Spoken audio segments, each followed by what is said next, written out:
Welcome back to మనం TV. నేను మీ పవన్ బెస్వాడ. ఈ తెగలో తండ్రి తన కూతురుని పెళ్లి చేసుకుంటాడు. అది వారి సాంప్రదాయం. మనల్ని కలవరానికి గురి చేసే ఈ ఆచారం అక్కడ మాత్రం సాంప్రదాయక ధర్మంగా చెప్పబడుతోంది.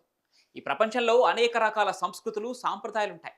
అయితే వాటిలో కొన్ని సాంప్రదాయాలు మాత్రం చాలా విచిత్రంగా ఉంటూ ఉంటాయి. వాటి గురించి మనం వినడానికే కొంత జుగుప్సాకరంగా ఉంటుంది. అటువంటి ఒక వింత ఆచారాన్ని బంగ్లాదేశ్లోని మండి అనే తెగ ఇప్పటికీ పాటిస్తూ వస్తుంది. ఓ కుటుంబంలో తండ్రి, భర్త ఇలా 2 స్థానాలను ఒకే వ్యక్తి పోషిస్తే అసలు ఆ అమ్మాయి జీవితంలో మిగిలేదేంటి? ఈ క్రూరమైన వింత కథ గురించి ఇప్పుడు తెలుసుకుందాం.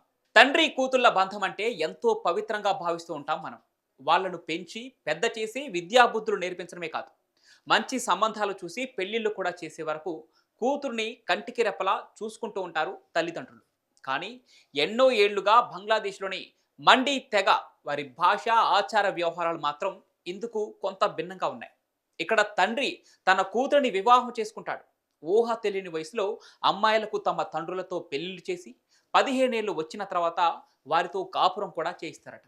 ఇలా ఈ తెగలో తల్లి బిడ్డలిద్దరికీ భర్త ఒక్కరే ఉంటారు. అయితే ఈ వింత ఆచారాన్ని పాటించడానికి ఒక కారణం కూడా ఉందట. అదేంటంటే భర్త మరణించిన తర్వాత ఆ తల్లి మరొక వ్యక్తిని పెళ్లి చేసుకుంటుంది. తన కుమార్తెల భవిష్యత్తు కోసం, సురక్షితంగా ఉండటం కోసం తాను పెళ్లి చేసుకున్న ఆ వ్యక్తినే కుమార్తెలు కూడా ఇచ్చి వివాహం చేస్తుంది. ఒక పురుషుడు వారిని జాగ్రత్తగా చూసుకోవడం కోసం మాత్రమే తండ్రితో ఇలా పెళ్లి చేస్తారని ఈ తెగవారు చెప్తున్నారు. అయితే ఇటువంటి దురాచారం కారణంగా సవతి తండ్రే కుమార్తెకు భర్తగా మారడమే కాకుండా ఆమెతో శారీరక సంబంధాలు కూడా కలిగి ఉండొచ్చని ఆ తెగకు చెందిన వారు చెప్తున్నారు. ఇది మాత్రమే కాదు, ఈ మండి తెగలో మరో వింత ఆచారం కూడా ఉంది. అదే గ్రూమ్ కిడ్నాపింగ్. అంటే అమ్మాయి కుటుంబ సభ్యులు మంచి ఉద్యోగం, హోదా, డబ్బు ఉన్న అబ్బాయిలను చూసి బలవంతంగా ఎత్తుకొచ్చేసి మరి అమ్మాయిలకిచ్చి పెళ్లి చేస్తారు. ఇటువంటి వింత ఆచారం మన భారతదేశంలోని బీహార్ రాష్ట్రంలో కూడా ఉంది. ఇక్కడ అబ్బాయిలను కిడ్నాప్ చేసి బలవంతంగా పెళ్లిళ్లు చేస్తారు. ముఖ్యంగా బాగా చదువుకున్న విద్యావంతులు, జీవితంలో స్థిరపడిన యువకులనే వారు టార్గెట్ చేసి కిడ్నాప్ చేసి వారికి ఇష్టం లేకున్నా ఈ పెళ్లిళ్లు జరిపించేస్తారు.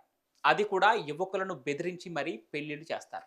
అయితే ఇక్కడ విస్తుపోయే విషయం ఏంటంటే ఈ బలవంతపు పెళ్లిళ్లకు ముఖ్యంగా బలవుతున్నది పాపం మగవారేనని చెబుతూ ఉండటం ఇప్పుడు ప్రపంచాన్ని ముక్కున వేలేసుకునేలా చెప్తుంది. ఇక ఇలాంటి దారుణమైన ఆచారం ఎక్కడా ఉండదు కదా. మరి ఇలాంటి ఆచారంపై మీ అభిప్రాయాలను కామెంట్ల రూపంలో తెలియజేయండి. ఈ వీడియో నచ్చితే లైక్ చేసి షేర్ చేయండి. ఇలాంటి మరెన్నో ఇంట్రెస్టింగ్ వీడియోల కోసం మనం టీవీని సబ్స్క్రైబ్ చేసుకోండి.